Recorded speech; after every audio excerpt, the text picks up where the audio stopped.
आज आपण IVF तंत्रज्ञान काय असतं ह्याबद्दल जाणून घेऊ. IVF म्हणजे ज्याप्रमाणे स्त्रीच्या शरीरामध्ये किंवा स्त्रीच्या गर्भाशयामध्ये बाळ बनतं, जसं स्त्री बीज आणि पुरुष बीजाचं जे फर्टिलायझेशन होऊन गर्भ बनतो, त्याप्रमाणे IVF लॅबमध्ये हे पण या तंत्रज्ञानाने बाळ बनवता येतं.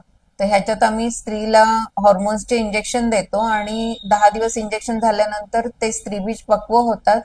ते स्त्रीबीज बाहेर काढून त्याच्यात पुरुषांचे शुक्राणू एक शुक्राणू एकेका स्त्रीबीजामध्ये घालून इक्सी ह्या तंत्रज्ञानाद्वारे गर्भ बनवतात.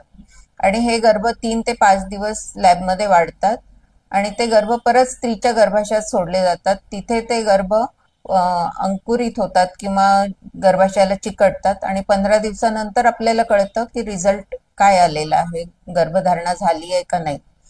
आणि जे जास्तीचे गर्भ असतात ते परत गोठवून ठेवले जातात पुढच्या सायकलसाठी किंवा पुढच्या बाळासाठी पण ते वापरता येतात.